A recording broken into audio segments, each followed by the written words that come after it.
Welcome, everyone. We are back with another episode of the Off Angle podcast. I'm in full broadcast mode because we have just finished a long day of the rest of Asia RMRs.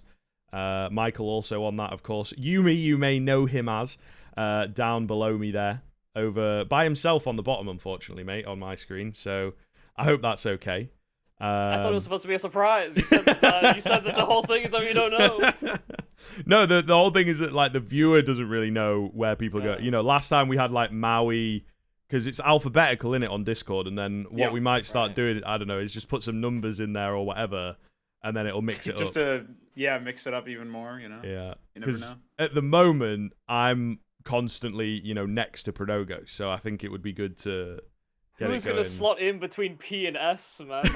Well, yeah, exactly. That's why we got to use the, or the Greek alphabet or something like that to just separate it up. Of course, also on with Prodogo, as always, here for the third episode of The Off Angle. So that's cool. I'm glad we've kept it consistent because in February, Michael was a part of, episode 0 and episode 0.5 that was done in February time and never really saw the light of day. Which I think the first one was pretty good, actually. It was a lot of fun. The second one would have been shit because there was no audio, which was my fault, of course, but happens. Yeah, that's kind of important. Yeah, you do generally need that. But look, we are going to kick off the show. I think we're looking to find things that are not necessarily like esports related to kick things off. Obviously, we're kind of building the show from the ground up, as it were. And just sort of wanted to open. We've added these music kits, new music kits, right? Quick icebreaker on that. I guess I'll kick off because I just want to get it in. But the favorite music kit that's come out, and then maybe we can talk about it. I think it extends as well from the 10-year anniversary update. Don't want to rehash content from the last episode, but maybe just a very quick chat about where the maps are at, what you think is good. We've had a bit more time. Pronogo and I gave our thoughts. Well, I've been playing a little bit more, and I'm sure that he's had a little fly around and obviously has that knowledge in terms of the maps. But when it comes to the music kits, mine's got to be the Knock 2 one, the plinky music. That's nice drum and bass or whatever. Bob your head to it. Reminds me of my uni days. So when I was a young wee lad. What about you, Michael? What are you saying? I play with music off, so I actually even your bomb timer. I mean, the bomb timer, yeah, but it's so low. It's just like, oh, there's an extra noise, so now I know. I won't lie. I kind of anticipated this question would come up in some capacity, and I didn't care enough to look through the music kit list. Okay. I as far as I'm aware, what Jericho and 3 Clicks Philip have basically been added to the game in some capacity. I don't know what Jericho's affiliation with one of these songs is, but right. Cool for them. That is great, but don't play with music on for most people. Just don't do it. It's actually a disadvantage most of the time. Yeah. I just remember when I was the first time I played CSGO with fresh settings after an install, after years of playing it without any music, without any of this stuff. And then right at the end of the very first round of casual play or something, you just hear after the last fucking 10 seconds. And it's like, really? That's actually a default setting? I mean, everybody remembers the deafening music when you first start. Right. So that's a nice signal to turn it off bright and early, but obviously, just for memes, I have to say 3 Clicks Philip because that guy, that's a callback and a half. It's funny because I haven't really thought about that guy since our episode script of Elo Heaven way back. So, but I think as far as I'm recalling, that music kit is really old, maybe really old, a year or two at least old. So it's kind of interesting that it ended up getting added now. It might be one of the only cases that I can think of a community built. Like somebody from the community as opposed to just a professional artist who's been added to the game. But I also don't really follow the music kits too much, so I'm not sure. It's kind of an interesting precedent, if it is, maybe we could get more of that. Is. Yeah. As far as I can tell, he put an album out on YouTube ages. I know what you're talking about. This tracks. He revealed to everybody that he made music, and it's here's the album. And I'm trying to make it a music kit or whatever, and you got to add it. So yeah, that's sick for him. I had to just slide in and just say, if you're going to have a music kit, the Hades one is just a banger. So Like Hades, good game. True. OST in that, good, and you get it for free. I think even if you have Hades, so you know, just plug in the game. I got it. The Master Chief one also pretty good if you got the Master Chief collection. At the minute, I'm just rocking the default, mate. I have, you know, I don't know why. I just was like, why not? I've not had it on for like years, probably since I started playing, really. You know, and you pump a bit of money into the game, and you're like, yo, let's get a music kit, right? And it was the AWOL Nation one back in the day. Everybody loved that. But yeah, I have like the menu music on, not too loud. MVP music, which with the default kit is like nothing, and then bomb timer, and that's about it. You could have round start music. That's maybe not the end of the world. Depends on what map you're playing, because some of them do hang on for a bit.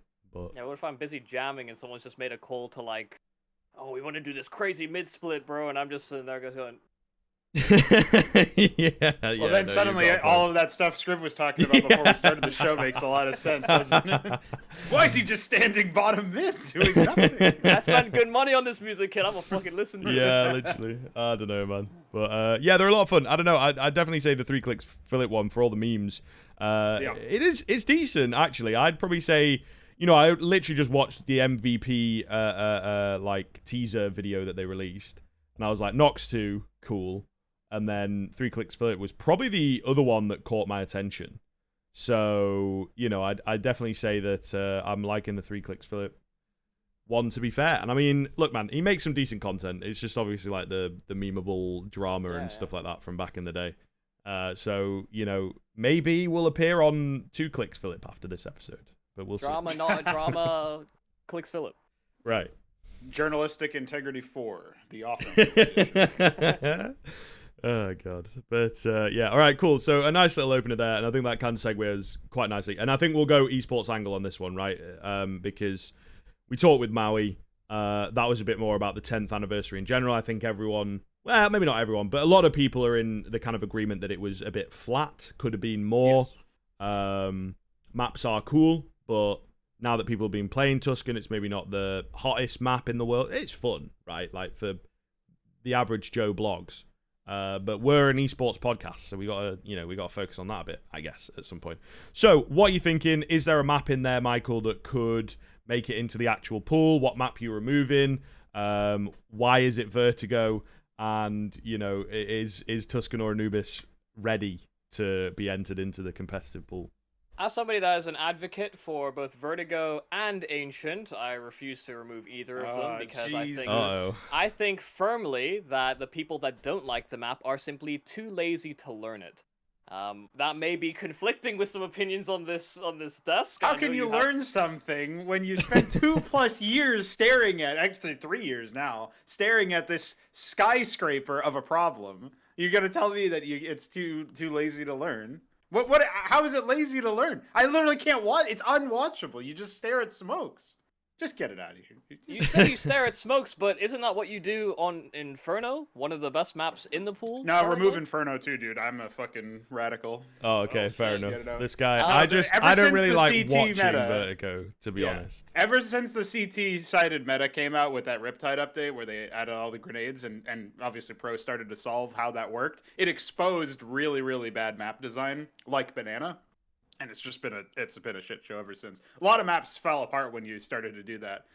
Thankfully, I think the pros were able to optimize, like, sort of do a dance where they were able to then optimize again to make it more watchable. But Inferno really never recovered, I think. If you really look back at like how the gameplay has changed, it's like a load of saving, but now CTs have all of this front-loaded like opportunity to just stall out at the rounds as long as possible instead of ever having to retake, which covers the fact that you don't have to, like, you can't retake usually, you have to save because of the economy, right? So if you never have to retake because you stall out all the rounds, then you don't have to expose the fact that the game is sort of shambolic in terms of its economy. It's like held together by, you know, corkscrews and duct tape at this point, so that's a bit of a problem. Yeah, no, I think just... Okay, I want rifle balancing properly, because I don't think you should make too drastic changes to how a side should operate in general. I haven't really finished my question.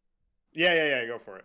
I do think... So I actually didn't like Tuscan when I first played it. I'm not a legacy player. I didn't play Source. I didn't play 1.6. I didn't give a fuck about CPL Mill or anything like that. Yeah. This was a map that when I first looked at it and I ran around and I, you know, thought about nades and where to throw them, I was like, this is not designed for current meta CS. Like, it's not even built with that in mind.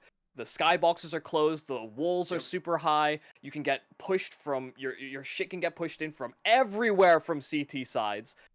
It is a nightmare. There's a lot of on-the-fly utility that you can throw. There's a lot of very basic, maybe semi-premeditated smokes that you can throw. But I've learned some of that, and I can appreciate the map for what it is. Because even the fact that you can get pushed, you know, that is basically your banana on Inferno to a certain degree, or your mid control on Mirage. You know, getting Edward control or lower B or whatever you're gonna call it. I've actually grown to quite like the map, and I think it does actually play quite well, in spite of the fact that I think they could open up or like lower the walls effectively to make it more accessible. So Tuscan is one. And Anubis is second, but I think there could be feasibly 2 maps added, but I almost don't want Breach or Anubis yet. Yeah, I say that, but I don't think Tuscan is ready either. Right. Yeah. I actually don't think any of these maps in the pool are ready, and until we see like good balance shifts, I probably don't have a firm opinion, but like I think Anubis and Tuscan are probably the closest. Yeah. No, I definitely agree. I think Anubis, though, from playing it, it's fucking huge. Like, it's so big. It's good. And, I mean, it is kind of cool, but maybe I have to get rid of Overpass, mate, because I can't stand another map where we're, like, just walking around the whole time.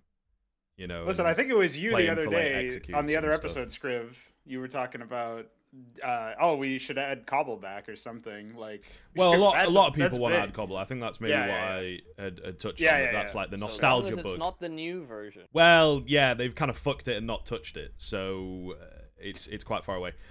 Yeah, it does sound a bit dodgy, but I would argue that for me, the most clean change at the minute, the most logical perhaps, I'd go Dust 2 for Cash, because that kind of, you know, we did a little thing where we were like, what do you add new map wise? But if we're to do just maps in general, I'd say that Dust 2 and Cash, because they function fairly similarly in a way, right? I think mid's obviously, you know, a much faster battle, but like not that much utility, similar-ish gameplay most rounds, most games, but at the very least it would be a new map, so it would be fresh for a year or so, I reckon, before again it starts getting solved. So as far as sorry to interrupt. My understanding of how the maps are being pulled in and pulled out is actually based on what kind of level editor or map designer is being used to make it. So Train got pulled out of the map pool recently, but it was also a map that was retouched up and redone, still in the Source 1 engine.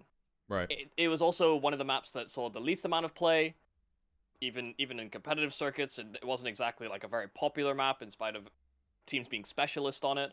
Yeah. And Dust 2, as far as I'm aware, Inferno, trying to think, obviously Vertigo, Ancient, all have been built on a new map editor. You know, they've implemented some of the more Source 2 techniques to get these like weird meshes on the grounds and go for uneven edges and things like that make things look more alive and more real. So I actually don't believe Dust 2 could be removed, because I think they're trying to bring all of those maps into this new level editor, or like update them effectively to work with Source 2, because I actually do think Source 2 is coming. I just don't think it's this year. Probably maybe soon after, don't know. But it is newer maps that are going, or I guess the maps that were last updated prior to this level editor or this new technique that they've been doing across all the maps. So I think Inferno, Dust 2, all these new maps are safe. I actually do think Overpass is a vulnerable one, and I think Mirage is a vulnerable one. That's just where the logic would take me if you're gonna go that route, because even like alt tabbing between the game and then your desktop, like we saw differences from the old maps to the new maps in terms of how fast they loaded in. Like the new maps took ages to load in for some reason. People were like, what the hell is going on? I just tabbed out of Dust 2 for 1 second and it took me 15 seconds to get back in. And then they fixed that. Like, I don't think that's a coincidence to me.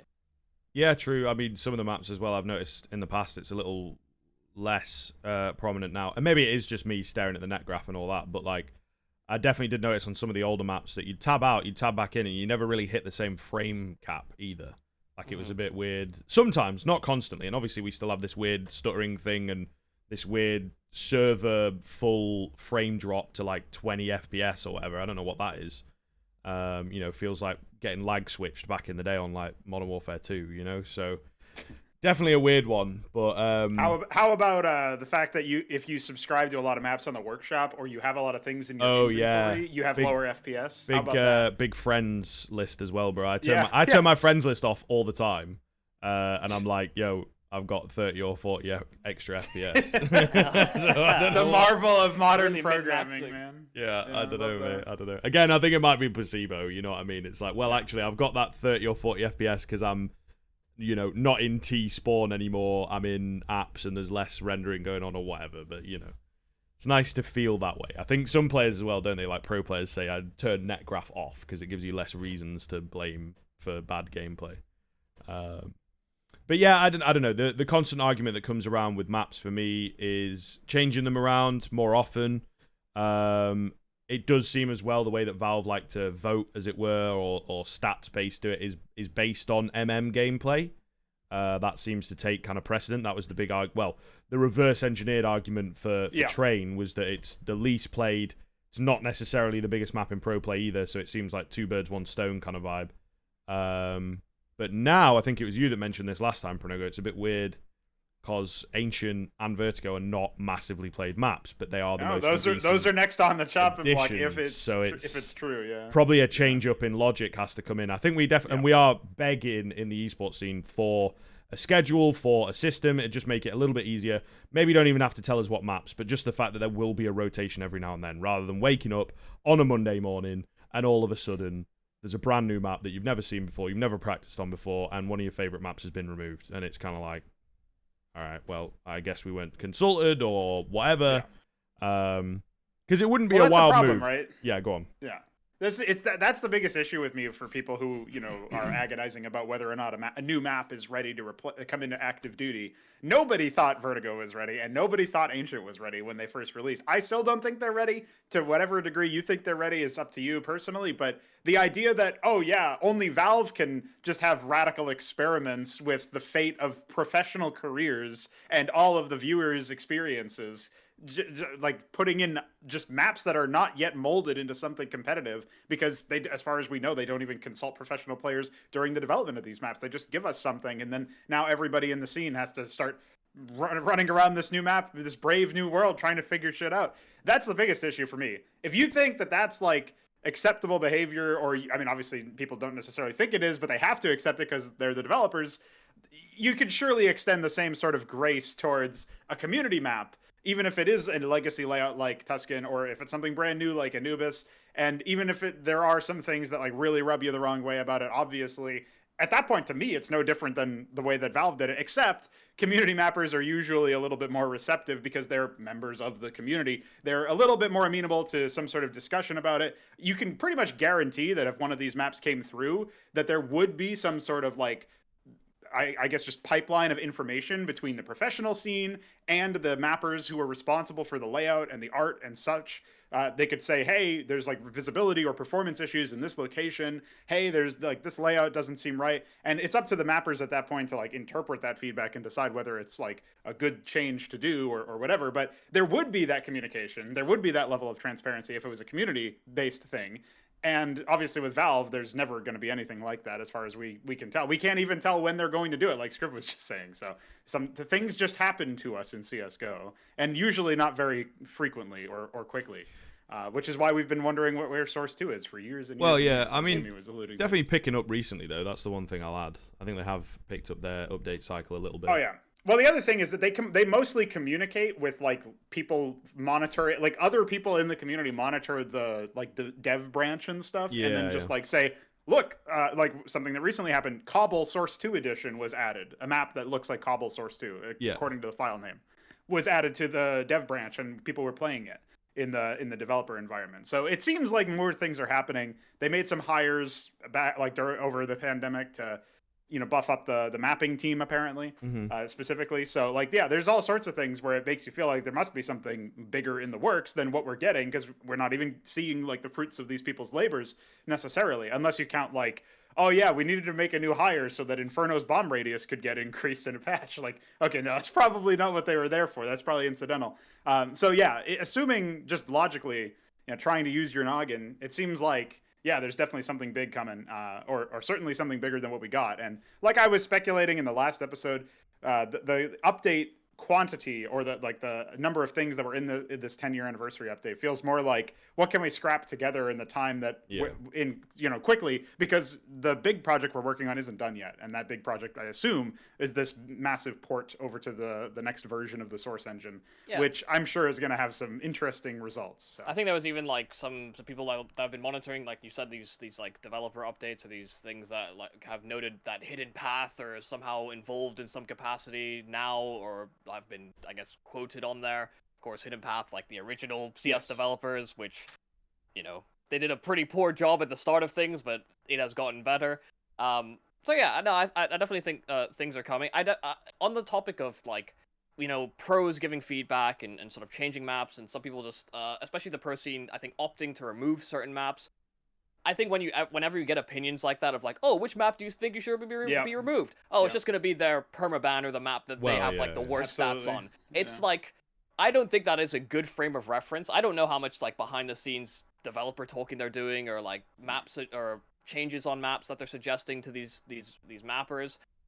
There might be a lot more back-end stuff, and they might actually genuinely have solutions, but I also don't think that we can always just look at the pro player perspective and think like they are always right. Like, we've had multiple metas where CT sides have had dominating performances. We're talking Cobblestone, Train, Nuke. All of those are maps that are imbalanced, but they still provided good games for the time that we were playing them. Just because it doesn't fit in current meta, I don't believe that other maps that maybe don't fit that mold don't have a place in the scene, unfortunately. Like, I think that there is a way that you can adapt and play those maps to a reasonably competitive degree. Maybe it doesn't tickle your fancy in the same way that some of the more classic maps would, but I think that's where the game has to go, and actually has to move for the meta to develop, or for playstyles to even change. Because all it took was fucking Vega Squadron running up banana with Mac 10s on Inferno for people to start thinking about, oh, maybe we can use SMGs on like these bonus rounds or on first gun rounds to punish players when they don't have head armor on CT side. Like, that is all that it took for all of the maps to suddenly change in play styles. So I think that like small things like that can have a bigger ripple effect than people, I think, even realize or are like willing to accept to a certain degree. Yeah, I mean, I was just gonna cut in, and I think that for me, one of the good, and I definitely agree, because it's things like, Astralis were kind of like, how about instead of one grenade, we throw two, right? And that, and that again also just changes like the entire. Obviously, it's most prominent on banana once again, so maybe Inferno is the true flawed map. But but it changes the whole kind of pool. What I think though would be a good compromise in the middle, and we kind of talk as like members of talent and whatnot, that there's not enough retired talent to sort of coach us through, and this is how this works, and you need to improve on this and things like that. Really in the CS space we've got Joe Miller, and he's obviously quite busy being business as well. He's involved in the biggest tournament operations. But I think you can maybe look to retired pro players. Now, it's a bit tough because some of our retired pro players, A, don't realize they should be retired and keep playing. And B, no, but it's like, you have the competition element. I understand it. But you know what I mean? Like, maybe they could spend some of their time. You can play in here. Just come with me. Just right. Or they go to Valorant in some cases. But there are some. We got Kenny S. We got Get Right. These are also world-class, semi-retired. Maybe Kenny S is going to go play Valorant or whatever. Like, it's always jokes and rumored about. But get these, or maybe super high-level FPL players, that are just FPL players. It's a bit of a, different perspective, maybe. But I'm thinking you just kind of freelance them a little bit for a weekend and get them to play test some maps. Sign an NDA, can't talk about it, and get them to play the maps and give their feedback on. So you, at the very least, have a little bit of a control from some high-level players. Again, like I say, you know, a Pugstar's going to be like, yo, there needs to be more open angles and whatnot. There needs to be more windows like on Mirage so that sometimes I can pixel peek it and sometimes I can wide peek it really, really far, depending on which FPL player I'm playing against, and I know how he likes to hold his crosshair. You know, is he wide, is he close, you know, whatever, right? But I think still it would be good, and that could maybe be a compromise. That you're not taking active pros that would try and, you know, get an advantage by being like, yeah, man, that B bomb site is really, really bad. You need to add like a cubby spot in there or whatever, and then all of a sudden you see them like organ it up or some weird shit, you know, that they've kind of invented and convinced Valve to change. I do get that, and it's a bit of a conflict of interest, but I think that asking some high-level players, some ex-pros maybe, could be the move to just get them a little more game-ready and remove that buffer of 6 to 12 months of this is a bit poorly designed, this needs changing, and a lot of screaming from the community where it's like initial pros where it'll be like Faisal, you know, or Na'Vi will be like, this map is super flawed. People are like, what? Shut up. Like, you know, come on now. We've all got other... But it needs to trickle down. It needs maybe even community members. It needs the average player to be like, I can't win on that A bomb site. Please fix the wall or whatever, you know. And I think that could perhaps be skipped if we come in with some smarter, you know, map testers, to be honest.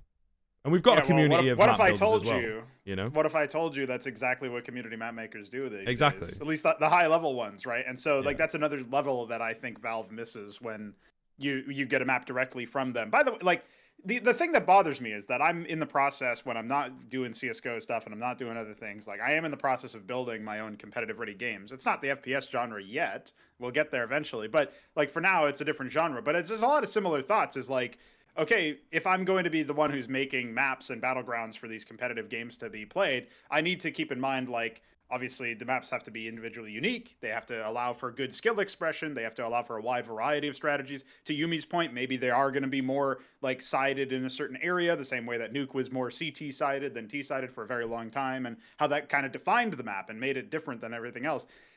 I don't feel like I can reverse engineer any sort of like, I don't know if it's introspection or just awareness of the fact that like the changes that Valve makes have an effect on the actual like fabric of the esport. It doesn't really seem like they care too much about it. They occasionally will make a news post about like a major winner or a tournament that went on, or they'll tweet about it or something. But like when you really look at their actions, I mean, it doesn't seem like they care that much when they swap out Train for Ancient like partway through the major cycle of Stockholm, the RMR cycle of Stockholm. It doesn't seem like they care too much when in the middle of a tournament they deploy Riptide, or like right before a tournament or something. Like, you know, this kind of stuff is just like, it's obviously like is a secondary concern to them, and that's kind of what frustrates me the most. Is because I mean, I have like a, you know, I'm sort of trying to build up, and in a way it's nice because it's an example I can learn from. But it's like if I'm trying to build this up and I'm just some guy, like why can't like Valve, who have all of the resources they've got all the legacy, like they've got way more experience doing game stuff than I do. They've got way more experience in doing game stuff than most people do, and yet, you know, it still feels like we are playing second fiddle to, or getting a inferior product most of the time, especially when it comes to maps specifically, but also just like the way that they do these updates and stuff. Really could be nice to have a little bit more fluidity there. And it is a good point that Yumi brings up, that pro players are definitely not going to be the people to ask for like unbiased feedback. But I do think if you're stoic about the way that you receive that feedback, because some of it is going to be negative when you introduce a new map, especially if it plays differently than a lot of the other maps. Like you think of Engage recently, which maybe not so recently, like a year ago, people might remember that map. That was a map that had a lot of verticality to it, but it wasn't like verticality like Nuke or Vertigo, where you have the footstep issue. It was more like, oh, they can peek you from higher angles, but you can still hear them coming from that pretty clearly. People had to adapt to that, and they didn't necessarily like doing that adapting process, which I think is also the kind of thing that Yumi was hinting at about like maybe people who don't like Vertigo and Ancient just don't want to learn it, or they're too lazy or something. Like, yeah, there is definitely an element of that even amongst the pro community. we know this because it took so many years for the Krieg to pick up, even though it was the same fucking Krieg for a long time with no changes. The only thing that really skyrocketed was like making it $50 more expensive than an AK, which is just outrageous. But that sort of thing is definitely true. They're not going to be like the be-all, end-all of your feedback system. If you can interpret that and filter that and just recognize it as data, like this is how somebody feels about it, it can still help guide your, rebalancing or your decision as to whether or not to change anything at all. But I do think that, again, you can't know for sure. There's no counterfactual. But I do think if the community was given the ability to take charge over the mapping cycle stuff, we would probably see an improvement in that. And I don't know, like maybe Valve just doesn't want to give up that particular bit of control or power or authority. But I feel like most people probably look at Valve's expertise in maps, and most people are not bringing up Overpass anymore. There were some people who were saying like, oh, look at Overpass. It was horrible when it first came out. Now it's great. One of the best maps. They were saying that as a defense for Ancient.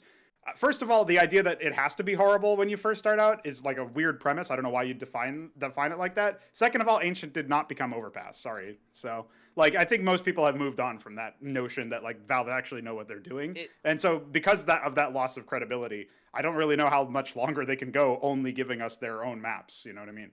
Yeah, it's a weird spot because I almost feel like there's like a conflict between the developer side and the marketing side, because when it comes to how the majors are, I suppose, internally pitched at Valve, like they're supposed to be the most what's the word? It's got the most amount of weight, prestige, I suppose. Yeah, prestige is exactly the word I was looking for. It's the most prestigious tournament that we run in the Counter-Strike circuit. It's not necessarily the biggest prize pool compared to some other events or like the other circuits when you think about them in entirety, but you've defined your legacy in the game. So I think from that angle, the marketing people who think like, oh, we're developing all these things, best way to promote your product is, we're running this event, you get to see professional players play on these new things or these new changes or any of that, because it's not the first time that they've added maps prior to the major. Obviously, Overpass was the prime example where people were just like, this isn't ready, why are we playing this?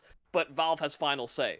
That Cobblestone with the magic run too. Don't forget that. Exactly. When Cobblestone was never selected, but always somehow selected in the best of like in the third map. Like, surely no shenanigans going on. I forget about that. The fucking randomizer, bro. Yeah. The randomizer gave the Swedes a victory. The randomizer that always seemed to land on Cobble. So, yeah, no, I think it's just a weird duality where like even if as a developer, you see the esports side as beneficial and like a good marketing product that helps promote the skins side of things and even just the player base of the game. There is going to be some internal business element that thinks like how the best way to promote this is going to be with updates, because you look at every other competitive game in the market and that is almost always what they do. Even if they try, even with the pro community arguing against it, Apex Legends, you have Valorant, you have like Rainbow Six, Call of Duty, when new stuff comes out, it's in the game, and it's going to be played in the circuit, whether you like it or not. They might give you a couple weeks, 3 weeks, maybe a month, if you're lucky, and then they're going to try and implement it. So, I do give Valve some benefit of the doubt in that regard, but I just simply, I don't think it's all malicious ideas or like not caring for the esports scene. I think it's just something you have to weigh up as a business. Yeah, it's also, I wanted to comment a little bit earlier when we were talking about not knowing. It's also kind of where Dota maybe they were able to build up like from the ground and had a bit of an idea, and it was obviously like an IP that they sort of bought or what, but they didn't make inherited. Yeah, they didn't make Dota 1, right? So, but CS comes from Half-Life. And Half-Life very early on into its, closely associated. And Half-Life obviously has had some people might not even know because they're 12 years old or whatever. But Half-Life for the longest time, it's where's Half-Life 3, and Half-Life 3 confirmed. And obviously now we're getting the jokes about it with Source 2, it's similar. But I think it may be part of the Valve MO. That they see CS as an extension of what they were kind of doing with Half-Life, and obviously now it's outgrown it. And every now and then Half-Life, Half-Life Alyx came out, the VR game, pretty decent, whatever. So I don't know if it's just sort of a similar kind of energy that they thought they could employ and just keep that air of mystery around sometimes, which can be a bit annoying. But again, from maybe a marketing perspective, could be deemed interesting. I don't know. I'm just trying to, pick at the brains. I think one of the positive spins is that, they've added that Source 2 conspiracy sticker thing. Yeah. Very, So they very know. rarely. Yeah, Valve also very rarely acknowledge something if it's not going to happen at some point, or if it doesn't exist to some capacity, because it is obviously what Dota 2 is running on. We're the problem child that never goes away, so finally they're kind of acknowledging that there is money to be generated here. Even that blog post that was saying, like, 70 million for the majors, and that was all funneled off to the teams. It's like, okay, I mean, the way that Dota operates for their TIs is that 25% goes to the teams, or goes to like the prize pool, and I think 20, maybe even 25 goes to the teams, and then the rest goes to Valve. So you think about how massive some of those prize pools get, and you compare that to where CS is at the moment. It's not as if they're not acknowledging that the esports side, the majors, generates revenue, and that's not even just touching on the fact that skins generate revenue as well. So we make money, and I think the fact that they're acknowledging that publicly is actually a very good sign, a positive move, because usually they're very closed doors, like, hey, by the way, the stickers are on sale, and they're gone. That's it. That's all we get. That's your news post. Yeah.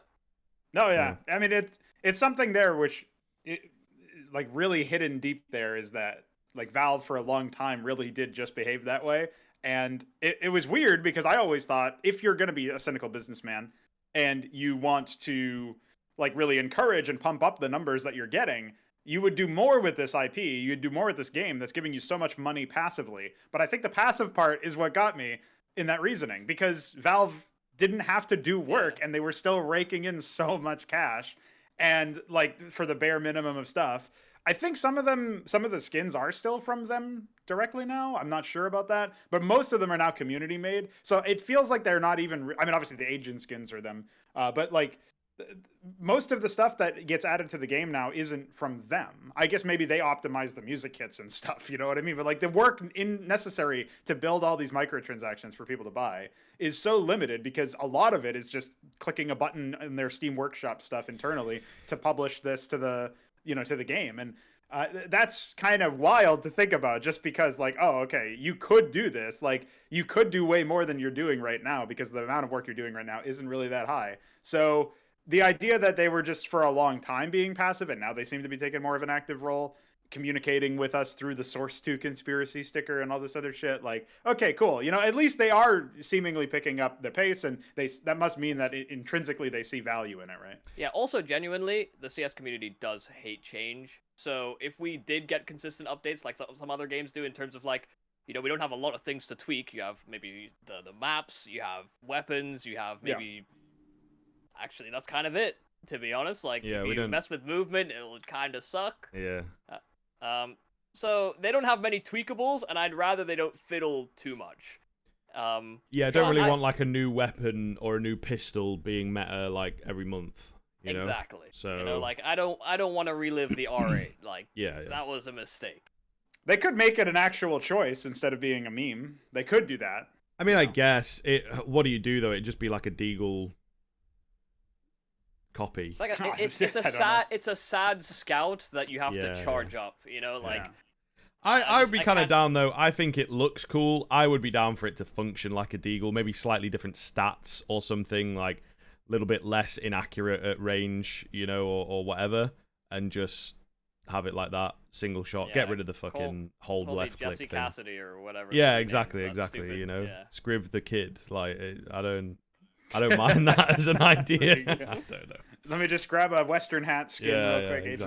Exactly. Look, let's move on. Okay, so just had to cut it here to get everything on the screen cleanly so that you guys can see it. Might give this focus as well when talking a bit more specifically, but this is something that cropped up on Twitter.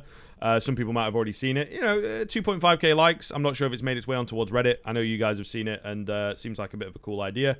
At the minute, the HLTV, page, you could argue 4 teams a little bit antiquated. Doesn't have super deep stats, etc., etc. So we'll kind of talk over and compare, where it's at. And we got things like weapon stats, which are not super important beyond AWPing. I would say, to be honest, it's like, this guy's got more kills with the AK and then the A1S and then maybe the A4 Deagle, USP. You know, it doesn't really. It's not like, wow, this guy is a Negev specialist. So it doesn't really add too much. But this is obviously a new idea posted out by Nero here. Shout out Nero, who is a writer, and I think he runs socials for HLTV, if not TLDR as well. But he definitely writes for both of them. Nonetheless, this is the new idea that I guess HLTV are kind of running. You can see it's got all the look here. I was thinking a quick 15-minute kind of segment on this, fellas, and not too long on this particular bit. But yeah, you can see here, if you are familiar with how the HLTV pages win, there's some things that are similar. You know, you win percentage, you pick percentage. It's a bit more broken up.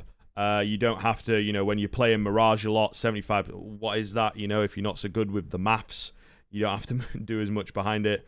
I guess this is overall win percentage of rounds, so I guess it kind of shows how close some games can be. 5v4 conversion we like.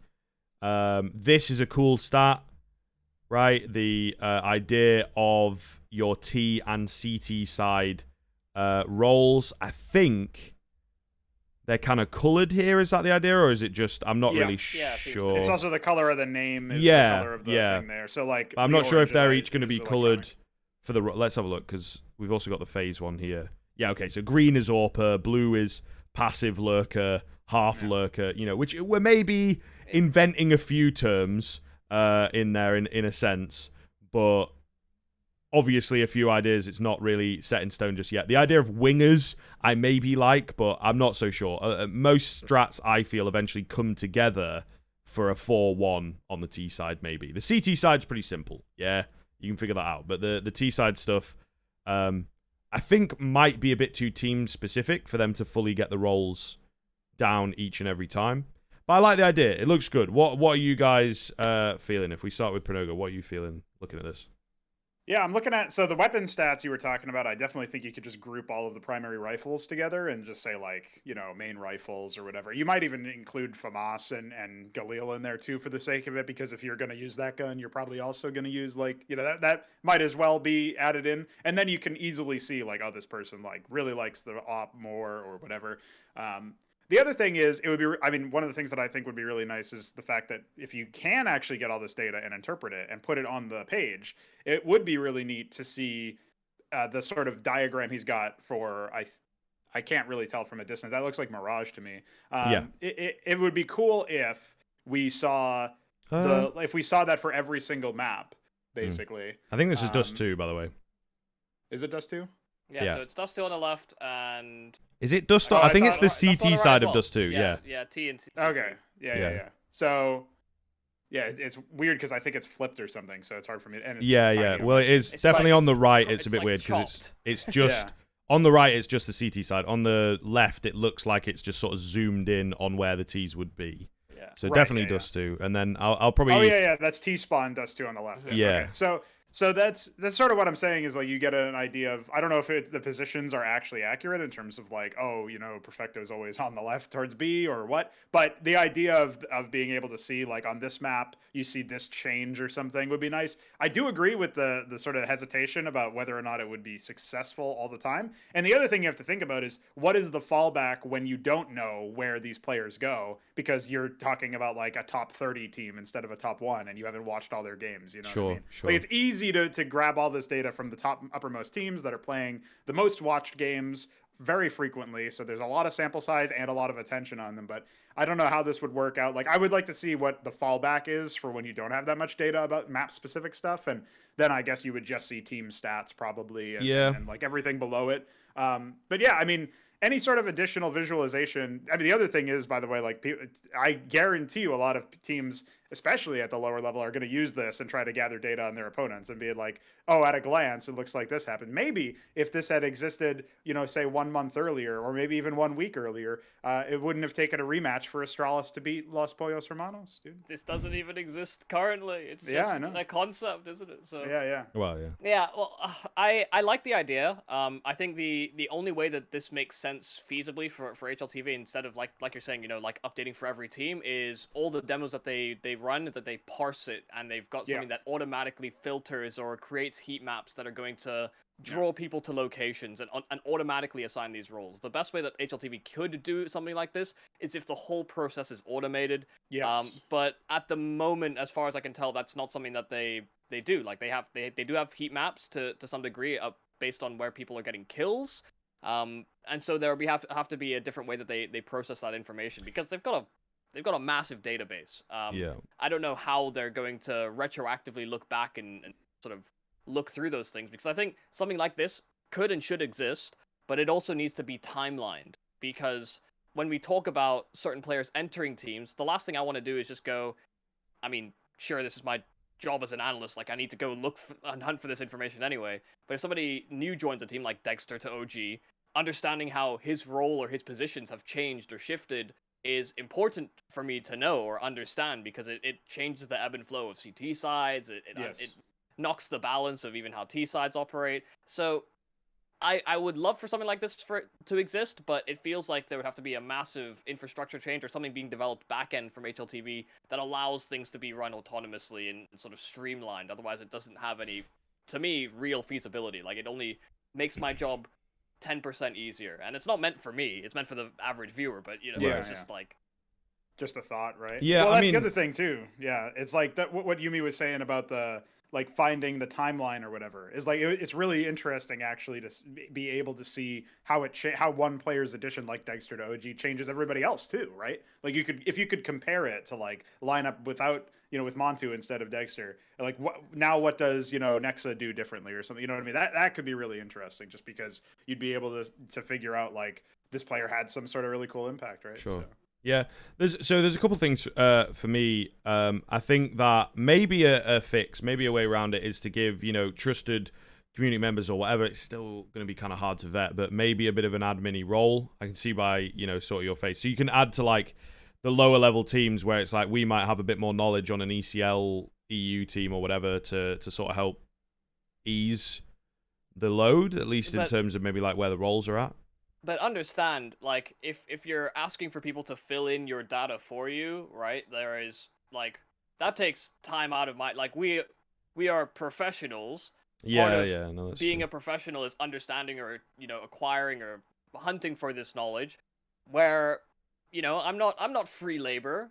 If they're going I guess, but you don't have to. They're going to manually parse these demos and they're going to manually input all of these things, then that is the function that they've decided to do, and I don't think it should be on community members to change that for them when they are a business that is backed by pretty big money. And, fair enough. They're the most successful platform on CS.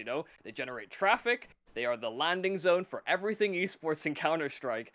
I don't think that you could just loan this out to community members. Maybe people will do it, and credit to them if they just want to contribute. But this is a business that is trying to make something a correct business move that will enhance their platform as a viewing experience. So I don't think that that's feasible to me. But we were also talking about the community getting involved in making the maps competitive in CS, and Valve are a big business as well. So I don't know. Yeah. Yeah. Never know, man. I've got shaky morals, maybe.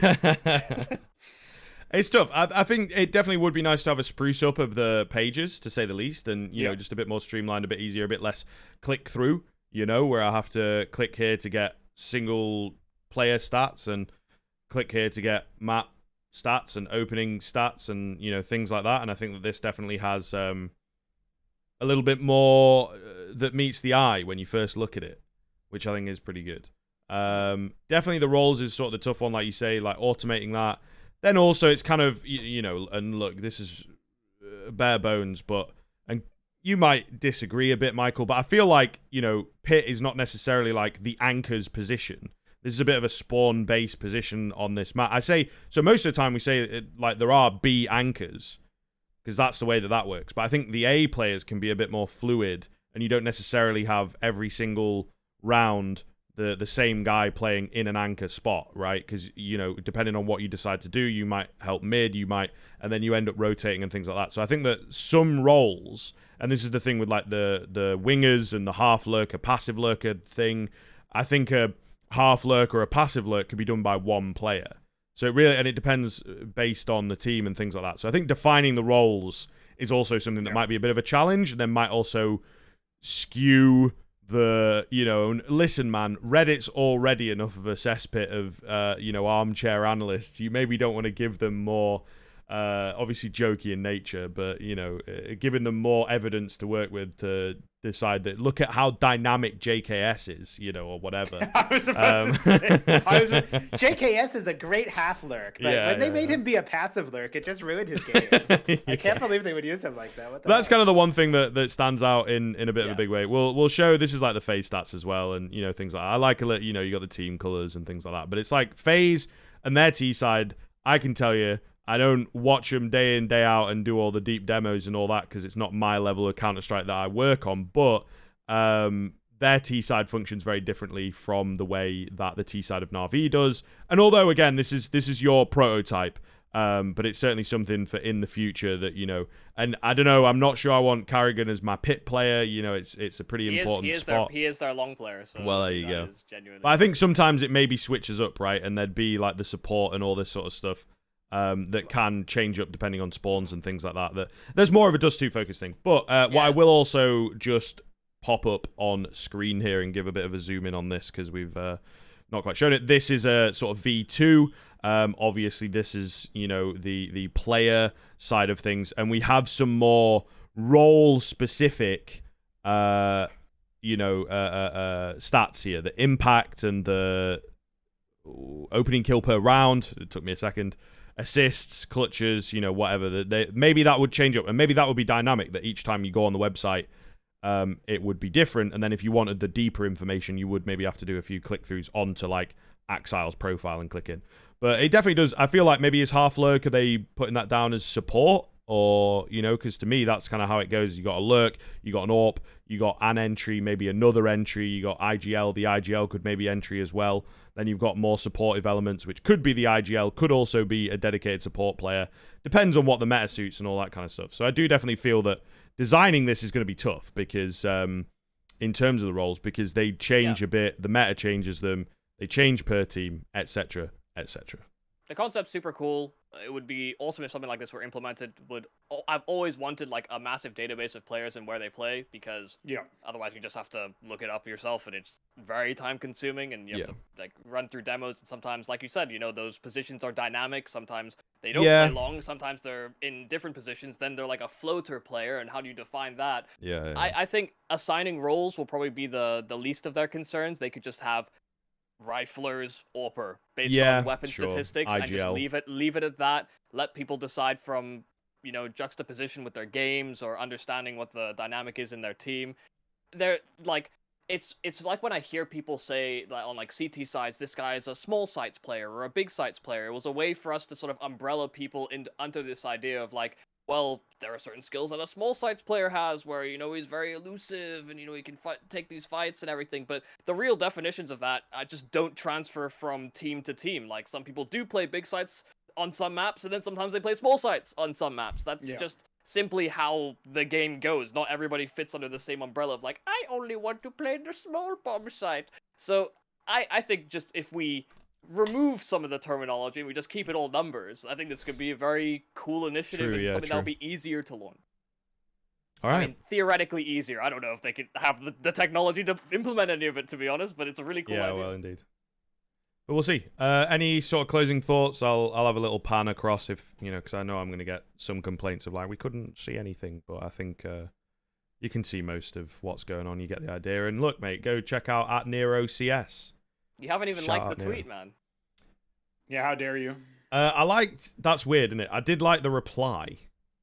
So I don't know. I've made a bit of a... And I commented. So I don't know. There's algorithm. I feel like I You've meant to like it. Here we go, guys. I like it live on air.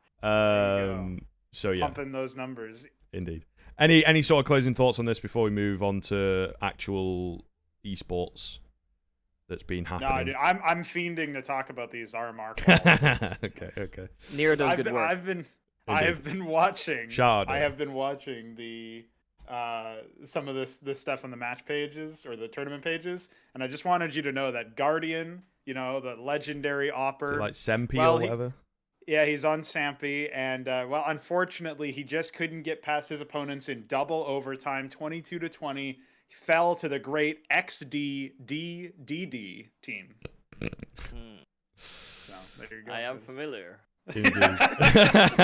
Such a ridiculous fucking headline. Oh god. Guardian Sampy falls to X and 4Ds. Right. Let's all get the RMRs up, right? They get all 4 qualifiers. And yeah, they're happening right now for us when we're Yes, so we are 10 past 7 UK time, British Standard Time. No, summertime. British Standard Time does not exist. I've just invented that. It's a Saturday, 27th. So yeah, and we'll have a little recorded on in case you need to check. So yeah, we're on qualifier 4, round of 16 currently. Let me Wikipedia this bad boy and get them all up, and then we can sort of start talking around. Obviously, the big story, and there are thousands of people watching Astralis right now. They have defeated their enemies, their main rival in Los Locutos, yeah. Cogutos, okay. And I've seen Los Pollo Hermanos. Everyone's saying that one as well. Well, they have a fucking chicken as their logo. Yeah, I think that's what it means. I think it's a different way. I think it means roosters specifically. So, so cocks. The cocks. You know, yeah. Exactly. Well, the Astralis have defeated the cocks. Got him, dude. But yeah, so after losing to them last week in the last RMR, you have to remember they also lost today to OG, so it's a bit of a rough one. They've probably put Blast on hold so that they can make sure they get into the major. This is the big story, is that Astralis are being shit. However, let me pose this one to you in terms of the RMRs. We'll talk over some of the results and stuff. Is the system antiquated? Because we've got our guys, Astralis, prepping for OG, prepping for all these big teams at the last 4 groups to get into the 4 finals, which, you know, they don't have a guaranteed spot at anymore. Unlucky. Is it a little bit bullshit that they have to go and prep for a professional game with different rules of engagement, full best of 3, then you come on to play a best of 1, and they don't ready up for half an hour. You've got a bit of loss because the servers can't quite handle it. You're playing a best of 1 on a map that, you know, you might not have worked on. They have no information on where this map's going to go. No information on how they're going to play. And you lose, and you're out. There's no lower bracket. There's no... So that's kind of the question that... Although we love to meme on Astralis, and it is very funny, right? Because, you know, we got the old Nickin and Lie Home and all that great banter. But I can kind of sympathize in a sense, at the very least with the players, that the system is a little bit outdated, I think. Best of 1s to qualify for the major, essentially, against random-ass teams who are not going to do it, you know what I mean? They're not going to do anything after the RMR. Like, they might go to the RMR. There's like Fozie's it's that team's... There's one of the teams, I think, that's totally random. There's a couple of them that are totally random. Players that you might never have heard of. They're going to go to the RMR. They qualified last qualifier, yeah. They hit it. So they had 1 day of practice, and then Astralis lost their chickens. So they're going to go... But, well, there's this team, but also, like, you know, they're going to go and play at the RMR, and they're going to get shit on. There are a couple teams that have made it in, right? They're going to get shit on, and then they'll do nothing after the major. So why are we wasting a spot on those teams? I don't think it's about waste. I think, like, when you think about the teams that are high profile, that have entered these qualifiers, that need to compete, most of them have got in. Like, I'll go from qualifier number 1. Sprout, Mouse, Falcons, OG. I think people will accept that. Aurora, I actually know some background on this Aurora team because I asked Chiron, who's on it, and I don't feel like I need to indulge that further, but they're a team that I think are definitely underdogs. Okay. Then you go to the second one, Fnatic, K23, Forza. I don't think anybody's upset at that. No, K23, pretty competitive CIS team. Forza as well have been at an RMR previously. So I mean, Fnatic, they're a squad that everybody's rooting for.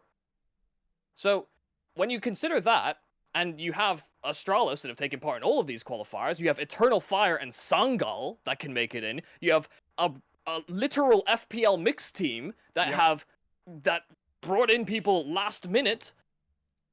Like, how are there excuses? I understand that there is no safety net. They've got a lot of things going on.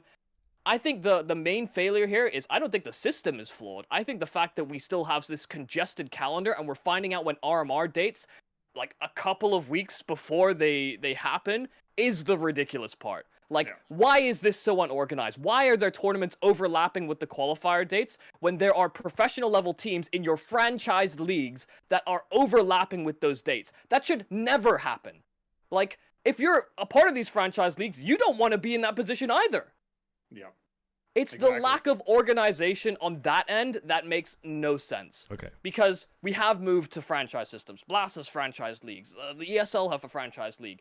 And ESL have been tasked with trying to not find a conflict over ESL Pro League. They've got, Melbourne. They've got Rotterdam. They're running the RMRs. And they have Rio as well. All in the space of like 2 months. That is a lot of things going on. And that is, I guess, some of the ESL MO. Like, I can't speak too ill of that because I'm, I benefit sometimes from something like this, a very congested schedule. But this is something that Valve have to tighten up because you can't have RMR dates just drop randomly. This should be a tournament schedule that is understood well in advance. And sure, maybe the leagues outside of Blast or ESL don't don't cooperate with that and have games that run over, but these lower level teams and these big teams have the choice to not participate when there's that conflict of dates.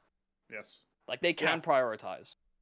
The thing that gets me is that, like, it's exactly what you said about what should be done organization-wise. People might remember in 2018, 2017, we had so many tournaments. It was so congested, but it was all different TOs. The joke now is that ESL have congested the calendar themselves and are competing with themselves mostly. It happens to be Blast in this particular case, but the reason why it's Blast is because they had all of the other ESL tournaments, and they're like, shit, we can't schedule this during this time because this team's going to be there. And so, like, it's just, it's gotten out of hand.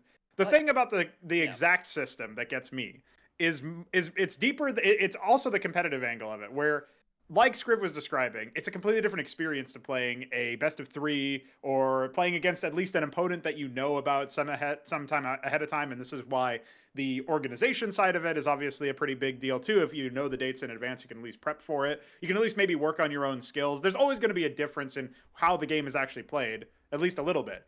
But the other, what really gets me is the fact that when it's the same argument against a best of 5 grand final, even though I know we just had a really banger one that everybody remembers fondly.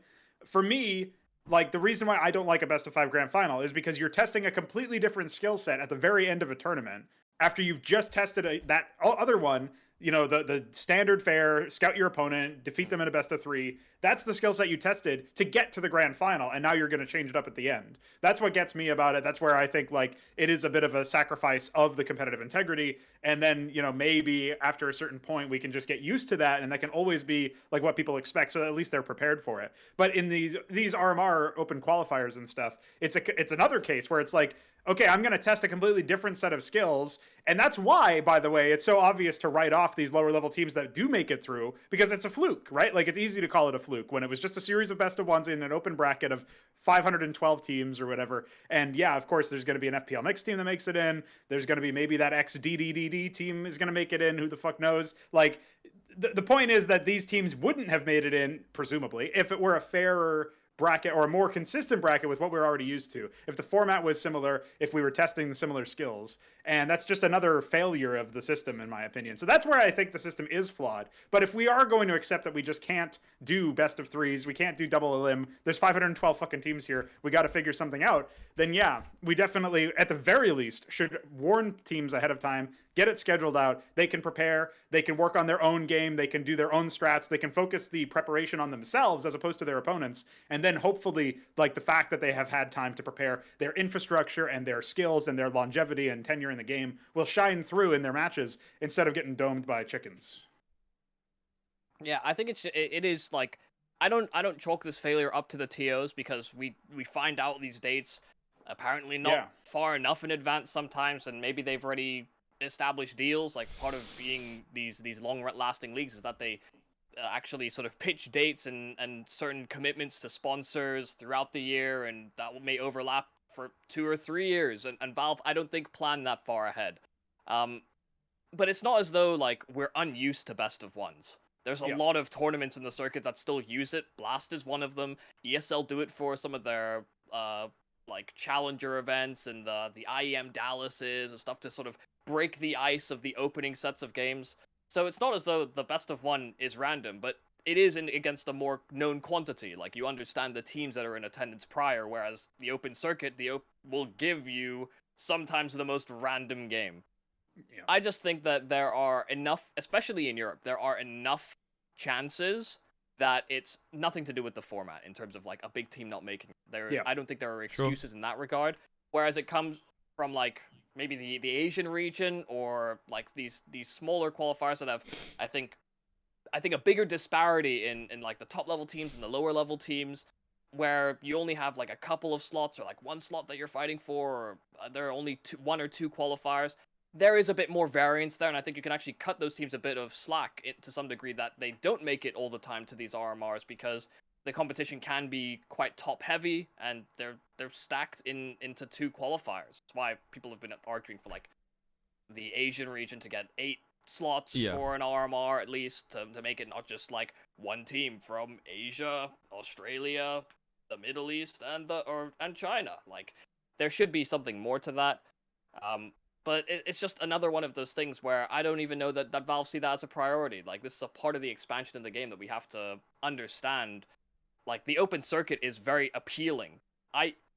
I'm surprised that more people don't sign up for these qualifiers just for a laugh. Like, group of globals or like matchmaking players. Maybe you get roasted by Astralis, but at least you understand you got roasted by Astralis. Like, these are good players, or like, I don't know, Vitality or something in the open circuit. Like, if people can make it on the off chance, that is the esports dream, I think, perfectly encapsulated. But it's a long system if you change that all to best of 3s. Yeah.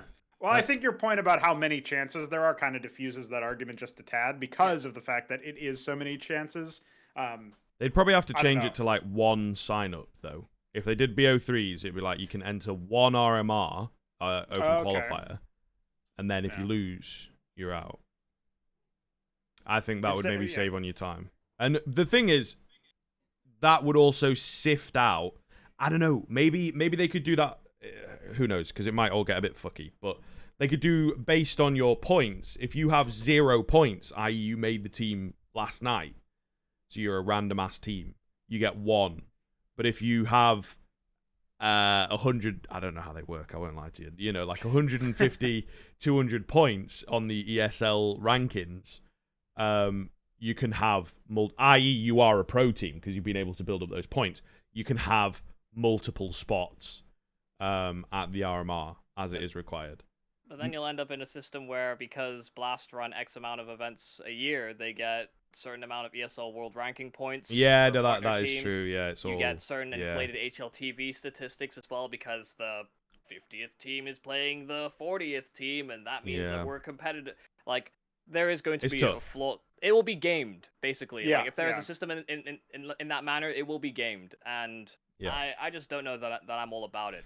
By the way, just touching on the RMRs, first off, happy that Mal's made it. You know, they're kind of an underdog story. Woo, Academy players. Yeah. Mal's, I hate you. Like, why are you doing the things that you're doing? Because in the same way that I didn't respect Virtus Pro for the change that they made ahead of the major, I don't respect the fact that Mal's waited until after they qualified and then removed Bemis. So he is no longer able to play for any teams at the RMR. He has also been effectively kicked from his team. Stickers. And they waited until after the player break to do all of that, which is so ridiculous to me. And I don't think Bemis can even... That's a petty grievance. Well, we can talk about it. Let's talk about the move. I think it's a good segue to talk about the move. We touched on the RMR's format system, blah, blah. Last thing I'll say on it is I jumped to the defense of Astralis in a sense, right? I'll jump to the attack of Astralis, you know, because I could do both. Basically... What I will say, and then he attack. I would say they've kind of shit hit the fan when they've not, you know, into this qualifier. and been like, right, panic stations, let's be serious. Let's maybe, unfortunately our blast game might have to go by the wayside a little bit and focus on the cocks. And I feel like they probably should have had shit hit the fan a bit earlier. I'd say after you lose the first qualifier to again, it was a wacky team. They were the ones that's like, oh, they've been knocked out by Mouse, could happen. They've been knocked out by Falcons, less likely, but could happen. They were like, they've been knocked out by who, so. Yeah. I definitely feel like they could have maybe picked it up a bit sooner. They got knocked out by Aurora, and then they got knocked out by Neon Rangers. Yeah. Okay, so close your eyes, Michael. Name all 5 players on Aurora. Railway, Chiron, Delusion. Give me a second. You could just be making shit up, and I believe you. Sugar and Lackey. Okay, let me double check. I should have got this up already to check who was on the squad. Where I had my eyes closed. I know. Yeah. No, it's true. I know you talked about them a second ago. Saying that you kind of had questioned and you knew about them and whatnot. Mm-hmm. They were in the first qualifier, weren't they? Aurora. Yeah, he's correct. He is correct. He does actually have them all. Yeah. Yeah, but it took a second. I don't know how. I was hoping he was going to get them wrong, but he didn't. Should have asked him about not Rangers, wrong, obviously. but not wrong. But maybe... Neon Rangers didn't qualify. I'm not going to learn that. Yeah. Sure. But I mean, not wrong, but maybe one player off or whatever. You know what I mean? Like one guy that you didn't know. But the point still stands. You see what I'm getting at? Where it's kind of it's a bit like fair enough. But when they're losing out to these random ass teams, it is maybe.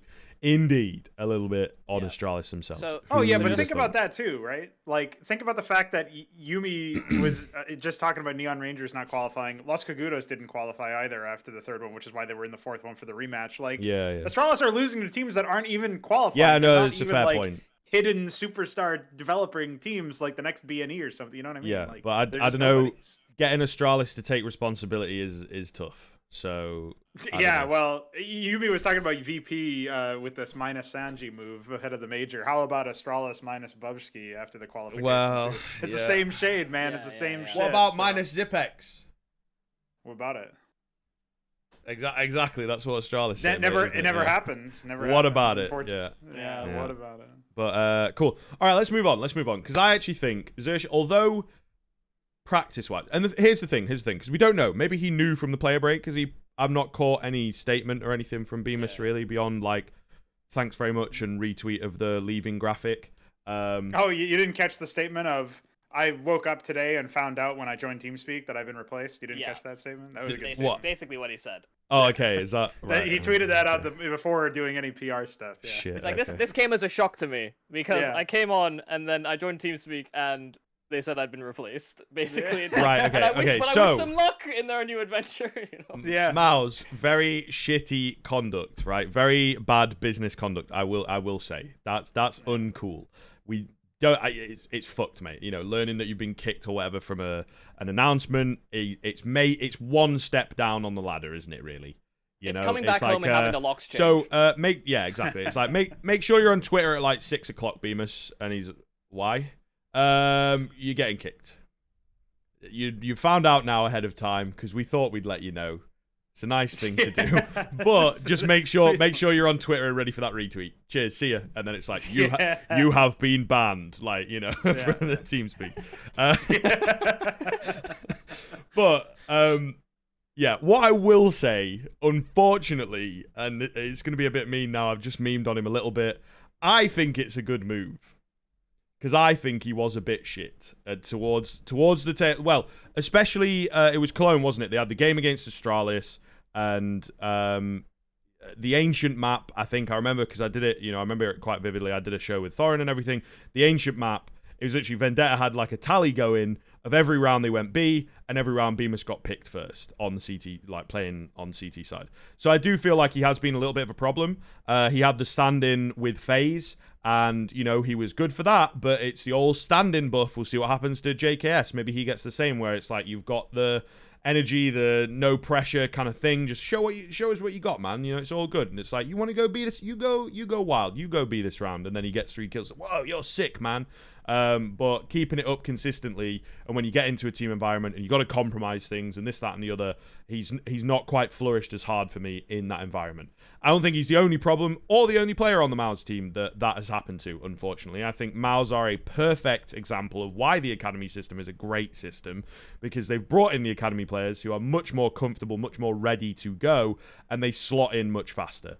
Whereas you've got a Frozen or a Bemis who unfortunately are a part of, the old system where it's like, they're shitting on kids in Tier 2. Well, that's maybe because Tier 2, they're semi-pro, especially at that time, a few years ago, they're maybe not playing Counter-Strike 12 hours a day, 16 hours a day like the pros can, and they move into the bigger system, and we see flashes, but they end up being let down. And I think Frozen is also fallen into that a little bit for me. Not quite, but it's kind of, Frozen ceiling's like up here off the camera. Bemis' ceiling is kind of like here. So if you bring where they are now, the levels are a little, they are different ultimately. But I still think that Frozen has been kind of a disappointment compared to the hype that was behind him when he was playing ESEA age 15, right?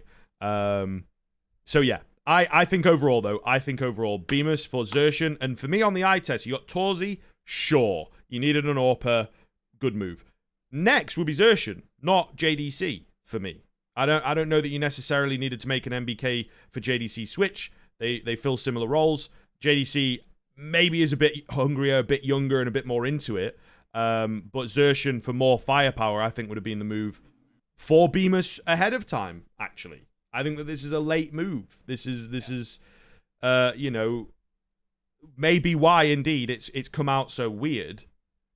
And like he's been kicked and he didn't know, because they've thought about it before and they've not quite got it to the front of the docket before they've binned it, So I think certainly for me, this feels like a move that should have happened already. Yeah, no, I think I'd largely agree with that. I actually do rate Xerxian quite highly. There's nothing against him, more issues with management and how it's been run, because I do agree. Like, Bemis was never meant to be a star, as far as we could tell. He came into FaZe on that stand-in thing as kind of like future prospect. Actually, never mind. Like, you can kind of chill out and, get your wits about you. And, under Karrigan, that worked. They seemed to be quite well composed. You had Rops and Frozen as your star riflers, and you didn't really need that much extra on top. But because now Rops is gone, Karrigan obviously new system under Dexter. Frozen, it takes a lot of that emphasis, and Bemis effectively had to become a star that, we had a couple of small moments where we're saying like, Bemis looks like he could fulfill that. Like, I think a couple of events, he has like a 1.12 or 1.2 rating that looked like, maybe he can find that identity about him, but that's just not how he played for most of his career. So it's a tough ask for him to suddenly find himself in that position and just succeed. Might have even been actual emphasis put on that by Cyclone, or Cyclone's a coach, I believe. Right? Yeah. Yes. Yeah. Also from the academy system, he was a bit. He was a player for a bit. Promoted up. Yeah. Tier 2 player. We did a little podcast with him, didn't we? So did he work with Xerxian? Do we know? Yes. Yeah. Okay, So he was initially, when the project started, it was Xerxian, JDC, Torji. Okay. Cyclone, Sui, or I don't know how you say it. And Shane. And Sui and Shane still on there. They're from Isaac Boars, still over at MOUZ NXT.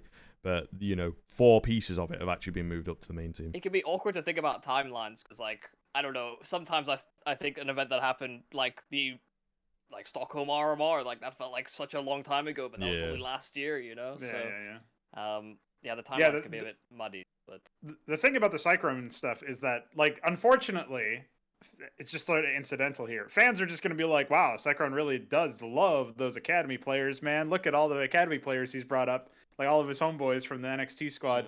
The JDC move, I think, like Scriv was alluding to, made no sense to me, and was like, that was the one that was really confusing, especially when you hear, like, NBK apparently also found out rather quickly and shockingly. It's like a track record for this organization now, at least under Cyclone's coaching and under whatever other management. If I can jump in very quickly, I feel like the NBK it's more of a remove MBK than a plus JDC. Does that make sense?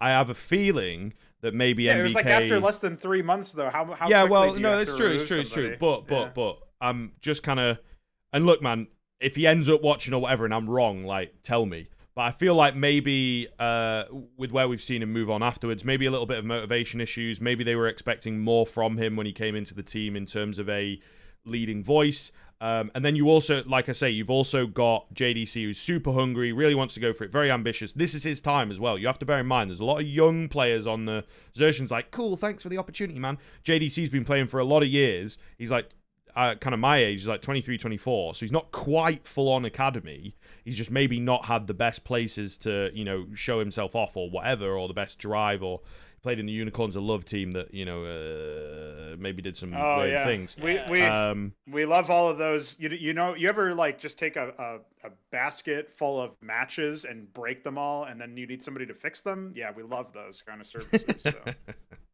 Right. But yeah, so I feel like, and maybe he wasn't super complicit in that. We don't really know. And obviously there's no evidence. It's just all conjecture. And, you know, it's like... In a video game, dude. It's in a video game. Right. It's kind of like, you know, your bird from sky type energy or whatever. You can't really, but people have ideas and all this. And it's like, yeah, whatever. But anyway, I feel like that could come in. And then also, by this point, you got Torji. He's added in. Yeah, that's right on the time. I think maybe Cyclone as well. You got MB, and then they're both going, our boy JDC. It's like, I know what I want to put in as Cyclone. And Torji's like, I need my guy flashing me in, and he knows we've got a good, come on, let's take a bit of a risk. Because I think, did they initially bench MBK? They didn't just get rid of him. They initially benched him. So you could always add him back. This is, again, the beauty of the academy system is you can go, JDC, come play a few tournaments. And I think they did that. He stood in. Because MBK had COVID or something. Or was he along? I don't know if MBK was the one out. I think JDC was gonna say, and MBK were working together. Yeah, I was going to say. I remember watching both of them on a nuke. Yes, yeah, absolutely. I think someone else got COVID, I would imagine, is, you know, the general excuse at that time. They were both in. So, indeed. And it's kind of, you can move him back and forth and all this. So if it didn't work initially, maybe the other players like what they saw. Maybe even Frozen. You know, we don't really know the backstreet dealings because people are a bit too nice. Like MBK needs to come out and be like, I've only been on the team 3 months. They kicked me. Here's what fucking happened. You know. Yeah. They asked me to stand in for them at this event because I was contractually obliged to do it, not because I wanted to. Yeah, exactly. But I think that there are a few factors that probably come into why they decided to move JDC up. But there totally agree like that it's a bit wild. It's a bit like, you know. You're not gonna get a whole dossier of like all the misdealings in esports because we would run out of pages very quickly. Like, indeed, people don't. There's not enough paper in the world, my good man. I was gonna say they're burning the forests right now looking for him. Yeah. So. Yeah. No, the thing about the JDC move that I wanted to comment on anyway was just that. Like, if the messaging around it was that MBK did nothing wrong, like Cyclone released a statement or something, he was like, this has nothing to do with MBK. We just, like, he says, like, MBK did nothing wrong, and then in the same breath, in the same tweet is like, but JDC's mood and attitude are so good for the team. And it's like, well, what the fuck are you really saying then, man? Come on. Like, what am I supposed to read there? Like, okay, good. And he's replacing another player, so compared to that player, maybe? So maybe he did do something wrong there? Maybe he was just invoking that Fnatic Rising player, Depression. Oh, shit. Bada bing. What? But it's also, it's like, as well, I do agree, because it's a 1-for-1 pretty like change. It might be like, look, MBK, the roles, it's a clash and this, but it's like when you get JDC, maybe if they'd have added Xertion, you could say, all right, cool, we're really trying to ram that firepower in there on this Mouse team. More of that. It's a direction change. But when you add JDC, it's like, it's even the same where it's like, their names, bro, their aliases are just their initials. Well, no, wait, no. MBK's natural born killer, isn't he? Yeah, sorry. Yeah. My bad, bro. It's always confusing because his first name is Nathan. So you kind of, you're in there but whatever. Fuck. It was nearly a really good. It was almost good. Yeah. You know, it was reality had been different. They wondered if they could, not if they should, kind of vibe. You know. So yeah. Yeah. If you add up all the letters of each of those, you know, numerically, if you plot D is the fourth number or whatever, like JDC is just NBK but with less numbers. Something. So yeah, obviously. And he's also getting less numbers in the server, weirdly enough. So yeah. Well, there is that. Numbers. I thought you were going to say in the contract, but yeah, I was going for I mean, less numbers. probably in the that as contract. well. yeah. Like, oh, look at all this money we were going to pay NBK, but you can do that. And actually, JDC is improving. You know, credit to him. Like, he had a pretty rough start, and you know, he can have time to adapt. You know, everybody's looking at Hooksy and being like, man, his number is poor. Like, will they improve? Who knows? We'll find out. Dude, this Hooksy thing has been I know. But I do get it. It's kind of riding the wave. It's funny as well because I feel like Bemis also rode that wave a little bit. And you do have some players, JKS. It's like they have one pop-off tournament that is... Okay, so here's the thing. It's a pop-off tournament, guys and gals of Reddit who love to, you know... It's a pop-off tournament because it is an outlier as compared to their other... No one... When we did that little thing earlier, I don't know if they're true, I don't see why they wouldn't be, but we did that little thing earlier with the, you know, new and improved HLTV profile that might come or whatever. Simple stats for 2022, 1.3, career stats, 1.22. Yeah, very high. I'm kind of like, really? You know, but also at the same time, you expect it. I don't look back and go... Gee whiz, man, Stockholm was a pop-off. He played well, but it's expected of him. You know, the old Roy Keane, he's doing his job. It's what he's signed for. It's what he gets the big bucks for, right? But when JKS comes along, and it's like he's standing in, which is a complete...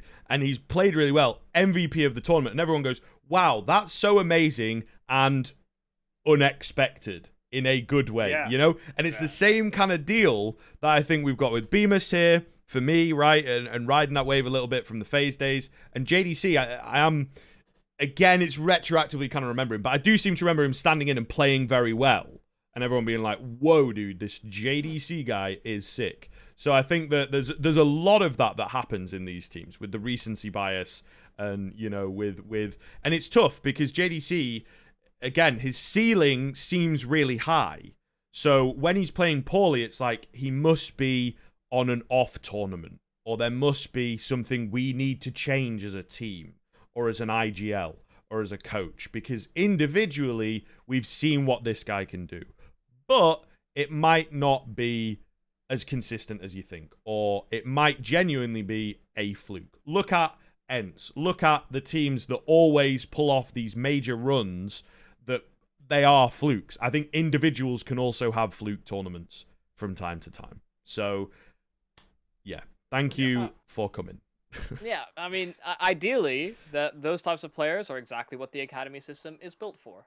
You know? They get to effectively find out what works consistently for them instead of having these high variance moments, because some players, a part of their tool set is the fact that they go for pretty high variance plays. You know, they'll push smokes, or they'll go for a timing, or they'll think they'll have a read all around and go for something that they probably shouldn't have. Like, those are high impact, but also very negative impact rounds if it doesn't work for you. I think that as much as I don't enjoy shitting on people, to be honest, I think it can just be quite funny to think about the vitriol and I guess the conversation that surrounds some of these players. And yeah, sometimes people have bad performances, but that's what I think podcasts and broadcasts are for, is that you document how those performances are at a given time. Yeah. Now, when you think about the sort of growth that this Mal's team can do, yeah, they have become a second academy roster, effectively. Like, they have replaced the majority of the old academy team, promoted them to the main team, and now they've still got an academy team running.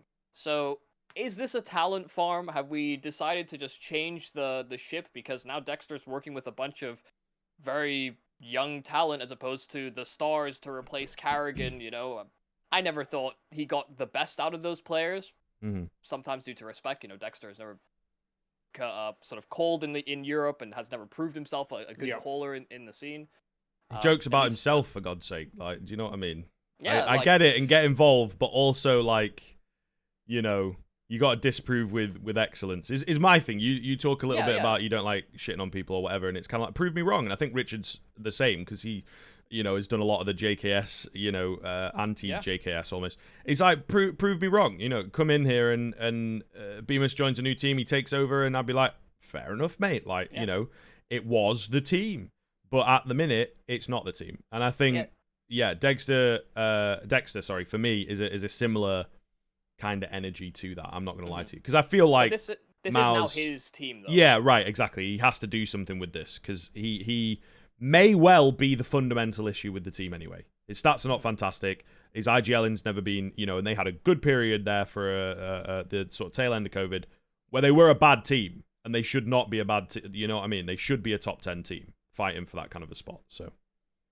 Yeah, and just to like compare it to, we bring up Hooksy and that whole thing being kind of a tilter. People understand like this guy's gotten like 6 kills and they win the game, and now he's gotten 6 kills and they lose the game.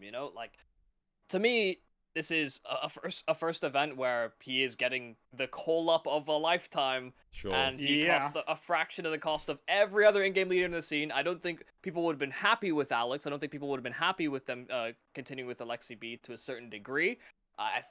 Maybe you would have gotten better individual performances from them, but it felt like there was an underlying structure issue in both the Alex Fnatic system and even the Alexi G2 system. I don't know what in-game leaders they could have gone with. They've decided to take a risk. Hooksy is adapting to the fact that he has to play tier 1 teams consistently now because I don't know if people remember, but after the Stockholm Major, the Copenhagen Flames performances went like this, and they never really recovered properly. I know some of that's like contract talk behind the scenes, like, oh my god, Complexity are going to pick you up, and then, oh no, they've gone with NA people instead. What a surprise! Complexity wants to be a North American organization. Oh, don't get the messaging mixed on that one, though. They turned down Complexity because the contract money was not good enough. Yeah. Oh. Because, No, beggars, sorry, beggars that is actually a detail I have been told before. It wasn't beggars a massive... can be choosers. It wasn't a massive rug pull, so to speak, but they did... Yeah, I think they were... Yeah. It's implied from some of the articles that came out afterwards when they were like, it just wasn't the right conditions and we want to build it. They were like, more money. And, like, we are a those were the conditions. Yeah, no, okay. Jason's I spend too much already, and they stabbed me in the back, so no. Yeah, I mean, that's fairly reasonable. That's actually a detail that I have been told before. I just forgot, actually. The only time they came back really was at the next major. Final right. So, they were like a bit of a lamb underdog hero team thing, and when you lose that energy, it's I don't know what you're doing. So yeah.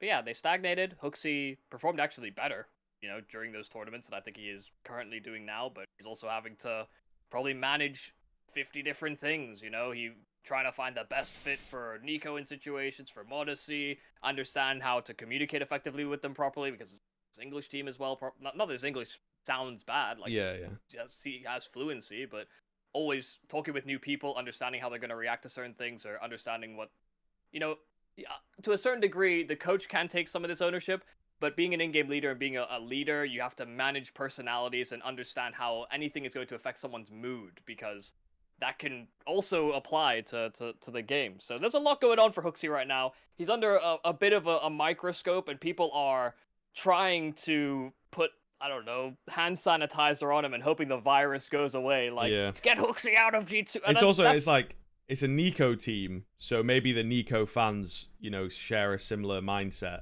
of where the stats are at. You know what I mean? They share a methodology as to Nico. Yeah. Get the fuck out of my team. But what I will say, I'm kind of curious as to whether Hooksy...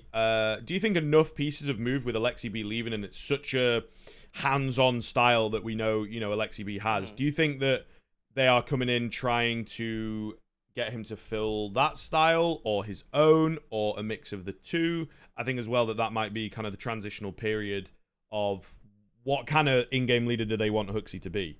Because I think as well they're in a position where they can still mold him in a way, because he's not played at this tier 1 level very, very consistently, just in his own team, and now it's like, right, well, we kind of like some of the things Alexi B did, but not all of them. So, is there a mold, or is it like, you have the blank canvas, send us on our way, and we'll see if it works? Like, I'm kind of curious, actually, behind the scenes, how that would go down. I mean, nobody will really know, because I think the blank canvas thing applied to Alexi, and maybe exactly. They didn't like it. Twice in a row is probably annoying. Yeah, I don't think that they're gonna do that. Maybe he is just a bit more malleable. I just think that at some point we'll see a little bit of a better Hooksy. Right now everyone's just shitting on him because G2, title contender team, the major's coming up. There's a lot of pressure in that regard, but it's literally his first tournament, guys. Like, Yeah, no, well. it is his Do you know first what I mean? tournament. It's a pretty That's big one change. tournament too many, Scriv. One tournament too many. Dude, and that interview that he did where he's like, I could frag out, I could not kill anybody, True, and we could that's... still win game. Like, that will haunt him, or Yeah, it's yeah, constantly being brought up in like every conversation. It's I mean, like, wow, he's a man of his word. Yes. Like, there's two kind of arguments, you know, from the same guy. Like Zeus is the classic, where this guy literally entered his way to a major. You know, but it wasn't that. But I would say like 2017, he could just about pull his weight. It also wasn't about, but you know, obviously there's the inverse of that where it's like 2018, you've got arguably peak simple, and they couldn't get past Astralis, world beater Astralis. Well, to be fair, but there's a lot of these kind of, you know, what was it? It was like 4 kills.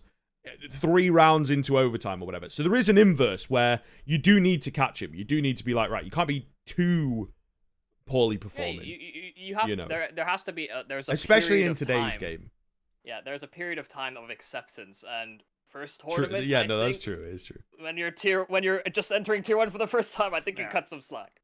Well, my issue was never really with the kills though. Like it's just the who he seems to be as an IGL thing. Like the reason why the Zeus angle actually seems more appealing to me than the Hooksy angle. It's not like the reason like Zeus was brought on to either Gambit or Navi or whatever for his big break after operating exclusively at tier 2 and then somehow managing to break out with unknown stars in a sense where you weren't even really sure. Like, it didn't seem like anybody on that Copenhagen Flames roster could be construed as the best in their role from their country. You know what I mean? Like, it's not like he's got top stars regionally, but it's also not like Zeus was then invited to lead a title contending organization that speaks English instead of his own mother tongue and also has some of the greatest, like literally Nico, like top 3 player of all time, probably. You know what I mean? Maybe top 2, depending on how his career finishes out and where Zaiwu goes, right?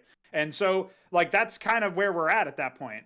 And the idea that, yeah, okay, this move makes more sense than Zeus, I just don't buy it. I think, like, when you were keeping Zeus in his own countrymen, so to speak, that made more sense.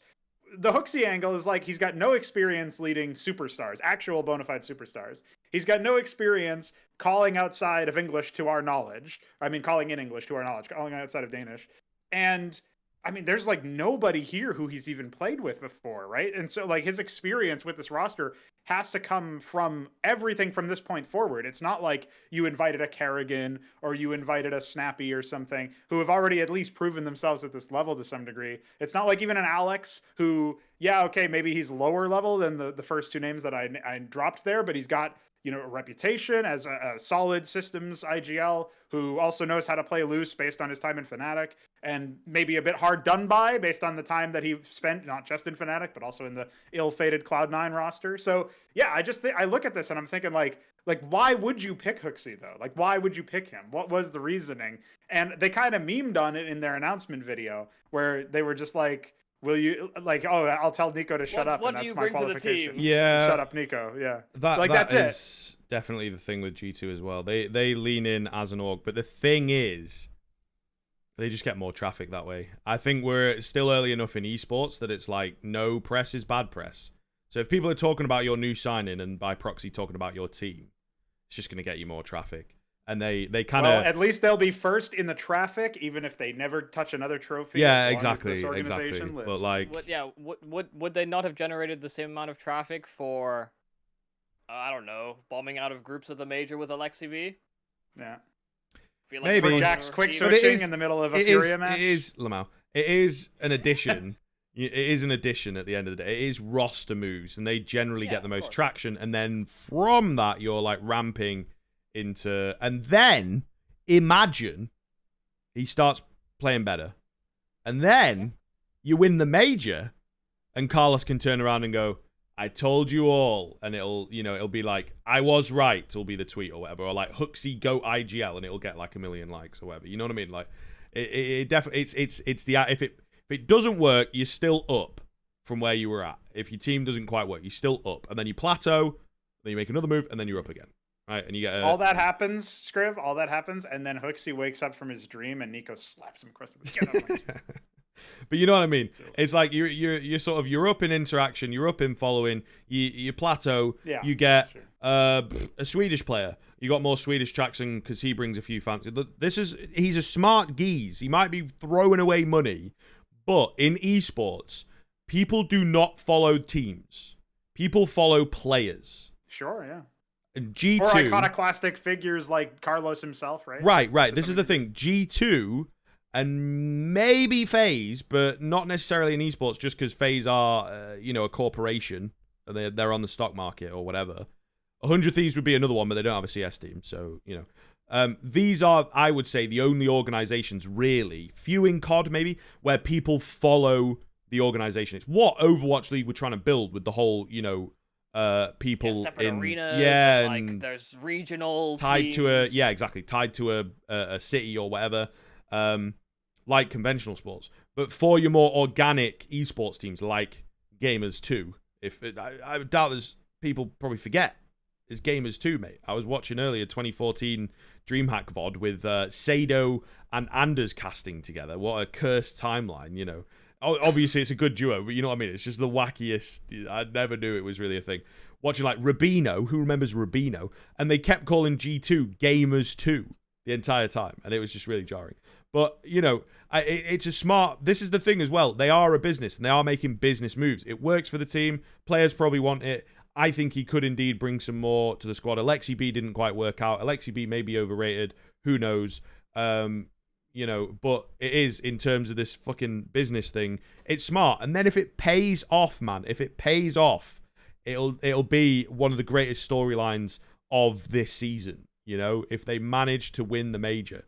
There is a world in which maybe it bins because you come second again and Huxley fails the 1v1 while he's turned around. Nico quits the team. Munashi goes with Nico because, they're bros now. And Huxley's left with JKS and Hunter probably goes off with his cousin. So you're just left with JKS. So there is... there's probably... It's like, you thought about it for a second, like, wait, no, they're cousin. Yeah, literally. So there is a world in which it also crashes and burns, but that very rarely happens because you have the big one, the big ruler of them all, and that's $signs. If Nico goes, I'm thinking of going, you go, no, Nico, I pay you more money. Here's £1 million. Go get another IGL. Right? Like, I don't think that timeline comes true unless it's really, really bad. And Carlos is like, Nico would have also missed that shot or something like that, right? If he memes too hard. But I don't think I still can't believe there's actually there was some video. It was supposed to be a music video or something, and Nico like pulls out a deagle to shoot somebody and just shoots around their head and then just winks and then walks away. It's he's tried wild to meme on things a bit more, but well, it's good. He's definitely loosened up, and this is what I mean. Again, to your point, though, it's like the $signs, man. You're less complaints, less oh man, I need a major if you're rich. Yeah. Like it would complete his career, but it does take some of the burden off. It's also just understanding not to linger on things in a negative way. Of course. The only thing you can do is laugh and move on, right? Like, he's mature enough. He's missed out on majors enough times already that, all you can do is just go like, fuck it. It happened. It's like as soon as, on the Mouse team back in the day, when he shouts out loud that his team's shit or whatever, he's gone from that team. Do you know what I mean? Like, obviously not Kit, but he can't really stick around in that environment. So yeah, I think building a better environment is key. Cool. I kind of rambled a bit there at the end. You wanted to jump in, Pronogo. Have you got anything else to add? Because we're at an hour 45 here. So okay, sure. Well, let's finish it up. I just think Huxley is not the salvation that we need. And shout out to Team XDDDD. Yeah, shout out YOLO Gang 420 as well. I think they're long gone. But very, very sad. They did knock Endpoint out of, I think, probably their best chance to qualify for the major. So that is sad, but also, apparently, if you pick a good name, you'll just win. That is or by proxy, a bad name, so therefore it's funny, you'll win. Yeah. Also, Astralis are the furthest they've ever been in the qualifiers as a final note. Sick. Yeah. They just narrowly edged out Blue Jays, the famous team. There was a string of where they had only won 2 of the last 9 on their T side, and then eventually they figured out, because actually the game turning moment was Zipix doing a 1v4 which is classic. Just keeping up, casually, multitasking. Just keeping up. Yeah, if that didn't happen, if Xyp9x didn't decide to earn a little bit of his contract allowance, then Astralis would have been out of this match almost certainly. Yeah. By the way, this Blue Jays team were the team that Zentaris called out publicly for being cheaters or something in like some open qualifiers. Like, oh my god, these guys from, I forget where they're from. Macedonia, I think. North Macedonia. Yeah, North Macedonia. Oh, Alexander the Great.